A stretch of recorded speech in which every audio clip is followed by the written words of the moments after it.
Good morning to all. मैं Thakur Devraj Singh, assistant professor, Shri Shankaracharya Mahavidyalaya. आज हम बीसीए फर्स्ट ईयर में प्रोग्रामिंग इन सी के बारे में मैं आपको समझाऊंगा। इसमें मैं आपके सामने ई बालागुरुस्वामी बुक को शेयर करके मैं आपको बताऊंगा। आपको स्क्रीन पर दिख रहा होगा ई बालागुरुस्वामी की बुक।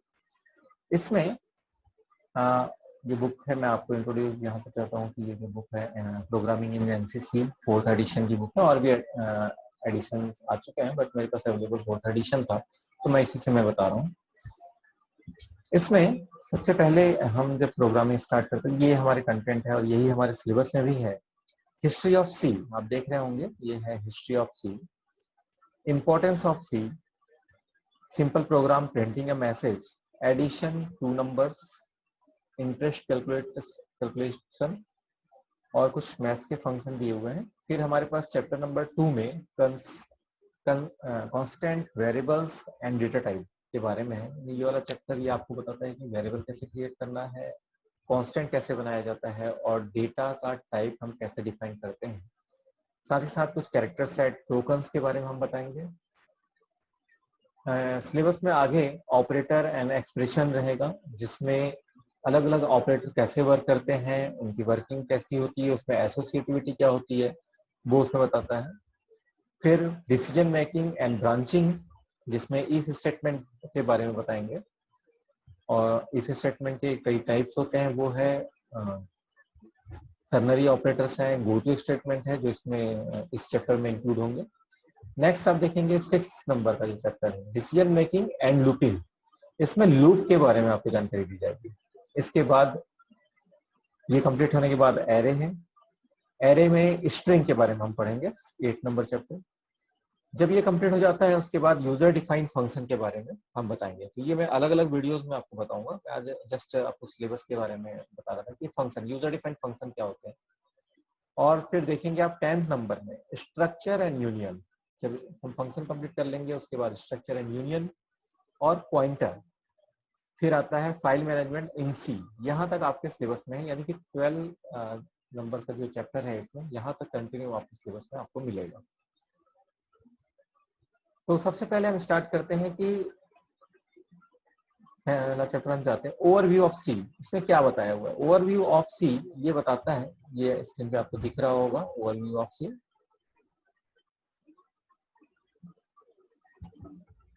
आप देख सकते हैं ओवरव्यू ऑफ सी, देखेंगे यहाँ पर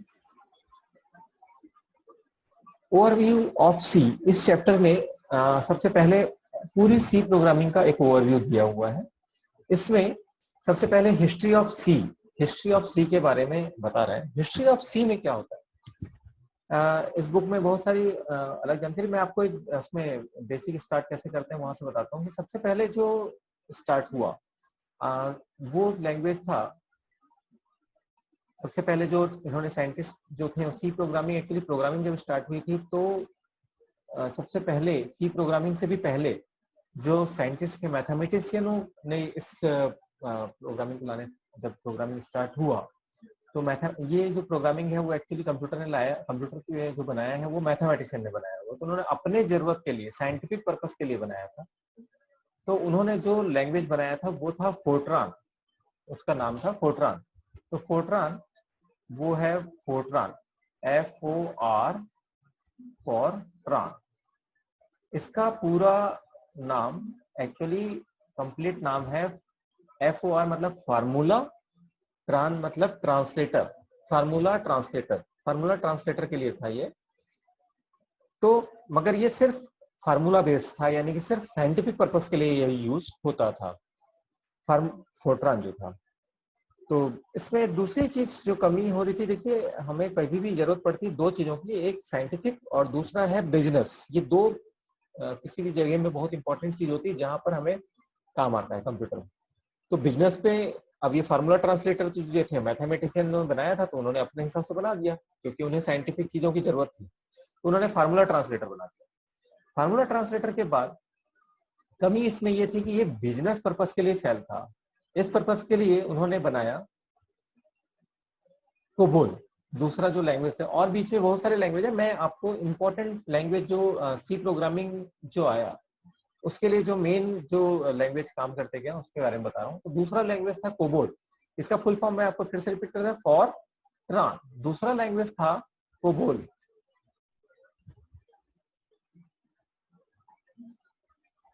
कोबोल, अब इस नाम को मैं पहले रिलेट करता हूं। इसमें सीओ सबसे पहले दो वर्ड आता है, CO B O L. Common, CO मतलब है कॉमन, बी मतलब है बिजनेस, ओ मतलब है ओरिएंटेड, एल मतलब लैंग्वेज। एक लैंग्वेज आया, उसका नाम था कॉमन बिजनेस ओरिएंटेड लैंग्वेज। ऐसा लैंग्वेज जो सिर्फ और सिर्फ बिजनेस ओरिएंटेड था, कॉमन बिजनेस ओरिएंटेड। इसमें साइंटिफिक पर्पस के लिए कोई भी चीज यूज नहीं होती थी। तो common business oriented language COBOL, तो इसका नाम रख दिया common for CO, business for B, oriented का ओ, एल लैंग्वेज के लिए एल, कोबोल ये लैंग्वेज आया। मगर हमेशा इन्वेंशन आगे बढ़ते रहता है, तो लोगों को ये लगा कि भाई हम साइंटिफिक पर्पस के लिए कौन सा लैंग्वेज यूज कर रहे हैं, फोर्ट्रान। कोबोल किसके लिए था, कॉमन बिजनेस ओरिएंटेड मतलब बिजनेस पर्पस के लिए था। यहाँ पर क्या था कि हम तो ये यूज कर रहे हैं, कॉमन बिजनेस ओरिएंटेड जो था बिजनेस के लिए, दो अलग अलग चीज का यूज क्यों कर रहे हैं, हम कोई ऐसा लैंग्वेज क्यों नहीं बना पा रहे हैं जो दोनों पर्पस का यूज हो, यानी कि बिजनेस पर्पस के लिए भी और फार्मूला यानी कि साइंटिफिक पर्पस के लिए। तो उन्होंने क्या किया, साइंटिस्ट ने क्या किया कि बोले कि नहीं, हम अलग अलग लैंग्वेज यूज नहीं करेंगे, हम एक लैंग्वेज यूज करना चाहते हैं जो साइंटिफिक पर्पस के लिए भी यूज हो और बिजनेस पर्पस के लिए भी यूज हो। तो 1967 में मार्टिन रिचर्ड ने एक लैंग्वेज का आविष्कार किया, वो था बीसीपीएल। यहाँ पे आप देखेंगे बुक में लिखा हुआ है 1967 में मार्टिन रिचर्ड ने बीसीपीएल, यानी अब इसका फुल फॉर्म देखिए, BCPL basic combined programming language. Basic combined programming language का मतलब यहाँ पर यह है कि ऐसा लैंग्वेज जिसमें साइंटिफिक और बिजनेस दोनों पर्पस को कंबाइन किया गया, इसीलिए वर्ड देखेंगे यहां पर आ रहा है कंबाइन। तो बेसिक कंबाइंड प्रोग्रामिंग लैंग्वेज का आविष्कार किया, ये लैंग्वेज को मार्टिन रिचर्ड ने 1967 में बनाया। अब यहाँ पर क्या हुआ कि फिर वही समस्या हमेशा रहती है, कुछ ना कुछ नया हमें जरूरत पड़ती है। बीसीपीएल में कुछ कमियां थी, तो 1967 में बन गया था। 3 साल के बाद उन्हें जो कमियां महसूस हुई, तो केन थॉमसन ने इस लैंग्वेज को फिर से, ये लैंग्वेज काफी अच्छा था मगर इसे फिर से लिखा अपने तरीके से। तो उन्होंने सोचा ये बीसीपीएल है, तो 1970 में केन थॉमसन ने, देखिए नाम भी आप लिख रहे हैं, मैं हाईलाइट भी कर दे रहा हूँ, 1970 में केन थॉमसन ने बीसीपीएल को थोड़ा सिंपली किया।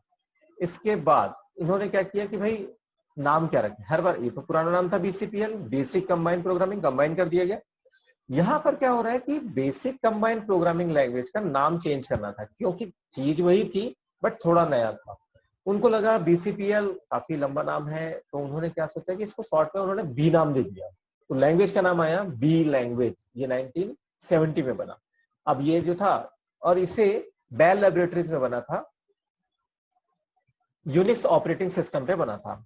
अब ये तो बन गया हमारे सामने बी लैंग्वेज। अब आप देखेंगे बी लैंग्वेज आ चुका है और आगे हमारा कौन सा लैंग्वेज आने वाला है, सी लैंग्वेज आने वाला है। तो किस रूप सी लैंग्वेज का नाम क्यों पड़ा, आप यहाँ से कर सकते हैं कि सी लैंग्वेज क्यों कहा जाता है, क्योंकि उसको आगे मैं बताता हूँ कि बीसीपीएल का नाम पड़ा बी, बीसीपीएल में से बी को स्टार्टिंग का बी लिया गया और बी लैंग्वेज बना दिया। हमेशा कमियां रहती हैं, बहुत अच्छा लैंग्वेज बना था बी लैंग्वेज, मगर डेनिस रिची जो बेल लैबोरेटरीज में ही साइंटिस्ट थे, मैथमेटिशियन थे, उन्होंने 1972 2 साल के बाद बी लैंग्वेज से मिलता जुलता एक नया लैंग्वेज बनाया। उसका नाम उन्होंने रखा, उन्होंने सोचा कि क्या नाम रखा जाए। उन्होंने सोचा कि मैंने बी लैंग्वेज से लिया है, पूरा सेम उठाया है, कुछ अच्छी चीजें रखी हुई हैं, कुछ मैंने अपने ढंग से जो कमियां थी उसको दूर कर दिया। उन्होंने बोला कि मगर ये लैंग्वेज था नया, बी लैंग्वेज से मिलता जुलता एक नया लैंग्वेज था, तो बोला कि मिलता जुलता है तो एक स्टेप में आगे रख देता हूं, उसका नाम रख दिया उन्होंने सी लैंग्वेज। तो यहां पर उन्होंने सी लैंग्वेज का आविष्कार किया। देखिए सी लैंग्वेज जो था अब यूनिक्स ऑपरेटिंग सिस्टम पे बना, अब सी लैंग्वेज जैसे ही आया आज तक 1972 से लेकर आज 2020 तक या आगे भी ये लैंग्वेज सक्सेसफुल चला जा रहा है। आज तक हम इसे पढ़ा रहे हैं, इसका यूज कर रहे हैं। सोचिए कितना सक्सेसफुल लैंग्वेज था जो आज तक इसे ओवरकम नहीं कर पाया गया। तो ये लैंग्वेज काफी अच्छा था। तो क्या हुआ, operating system Unix operating system में हुआ था, यूनिक ऑपरेटिंग सिस्टम को भी अब पावरफुल बनना था। तो क्योंकि अब सी लैंग्वेज आ चुका था तो क्या किया गया, यूनिक्स ऑपरेटिंग सिस्टम को फिर से रीराइट किया गया सी लैंग्वेज के साथ। तो यूनिक्स ऑपरेटिंग सिस्टम की कोडिंग जो है वो सी लैंग्वेज, मगर उससे पहले किसी दूसरे में थी। जब सी लैंग्वेज बना तो वो लैंग्वेज सी लैंग्वेज के थ्रू बनने लगा। तो ये है 1972 में डेनिस रिची ने बी लैंग्वेज का जो आविष्कार हुआ था उससे मिलता जुलता लैंग्वेज डेनिस रिची ने बेल लैबोरेटरीज में इसका आविष्कार किया। ये लैंग्वेज काफी सक्सेसफुल हुआ और इसने इतना सक्सेसफुल हुआ कि इसने यूनिक्स ऑपरेटिंग सिस्टम को री रिटर्न कर दिया और वापस उसकी जो कोडिंग है अपने लैंग्वेज में लिख दिया। इसके पश्चात 1972 के बाद ये इसमें काफी चीजें और भी बदल गई, बहुत सारे इसके वर्जन्स आने लगे जो मैं इसके नेक्स्ट पेज में आपको दिखाऊंगा। मगर अब इसकी दौड़ यहां तक खत्म नहीं हुई। इसमें एक कमी थी, ऑब्जेक्ट ओरिएंटेड प्रोग्रामिंग लैंग्वेज। अभी जो नेक्स्ट क्लास में भी है, ये ऑब्जेक्ट ओरिएंटेड का कॉन्सेप्ट इसमें नहीं था। ये बेसिक जो सी लैंग्वेज काफी सक्सेस हुआ, सब चीज चला, मगर इसमें एक कमी थी क्योंकि मैंने पहले ही बताया कि हमेशा कुछ ना कुछ नया चलते रहता है। आज भी यदि कोई लैंग्वेज है तो उसमें भी कुछ काम चल रहा होगा और हो सकता है आने वाले 2 सालों में कुछ ना कुछ नया आ जाएगा। तो वो सारी चीजें चलती जाएंगी। यहाँ पर हमारे पास क्या हो रहा है कि जो सी लैंग्वेज है इसमें ऑब्जेक्ट ओरिएंटेड के कॉन्सेप्ट को क्या कर दिया गया, जोड़ दिया गया। देखिए इसको नया लिखा नहीं गया, सी लैंग्वेज वही था, उसमें एक कॉन्सेप्ट जोड़ा गया। इसीलिए उसका नाम 1980s में केन थॉमसन ने, बेजर्नी स्ट्रॉस ने सी लैंग्वेज में एडिशनल चीज को जोड़ दिया। वो था object concept of object oriented concept. इस कॉन्सेप्ट को उसने जोड़ दिया। इस कॉन्सेप्ट को जोड़ने के बाद इसका नाम C++ हो गया। C++ क्यों पड़ा, चीज वही C है बट उसका एडवांस है। और प्लस प्लस साइन हम आगे पढ़ेंगे, ये इंक्रीमेंटेड साइन है। इंक्रीमेंटेड मतलब हमने जहां पर है उससे आगे बढ़ गए। इसीलिए अभी लेटेस्ट आपको यदि कोई भी सॉफ्टवेयर मिलेगा C++ मिलेगा, C नहीं मिलेगा। हम C का भी कोडिंग उसी में करते हैं, C++ की कोडिंग भी वही करते हैं। तो इस प्रकार से ये सी लैंग्वेज की जो हिस्ट्री है वो चालू होती है। ये देखिए मैं आपको और आगे भी दिखाऊंगा कि देखिए 1980s में यहाँ पर हुआ और ये धीरे धीरे डेवलप होते जा रहा था। और ये देखिए 1960 में इंटरनेशनल ग्रुप में बनाया, 1967 BCPL बनाया, ये मार्टिन रिचर्ड ने बनाया था। 1970 में केन थॉमसन ने इसको चेंज किया। फिर ट्रेडिशनल सी जो डेनिस रिची ने बनाया, फिर इसमें काफी 1972 में K&R-C जो बना उसमें भी यूज हुआ। फिर एनसी कमिटी ने जो बनाया, एनसीसी के नाम से बनाया, ये अलग अलग कंपाइलर का यूज हुआ। 1990 में आईएसओ कमिटी ने बनाया, 1999 में C99 के नाम से। तो अलग अलग ये सारे जो है वो हमारे सामने दिखाई दे रहे हैं। तो इस प्रकार से ये जो होती है हिस्ट्री ऑफ सी हमारे सामने है। तो मैं अभी पहली जो क्लास है वो हिस्ट्री ऑफ सी के ऊपर लिया था। मैं करता हूँ कि ये चीज आपको समझ में आई होगी। तो मैं इसके लिए थैंक यू। ये आज की क्लास यहीं पर समाप्त होती है। नेक्स्ट क्लास में मैं इससे आगे का टॉपिक मैं लेके आऊंगा। Thank you very much.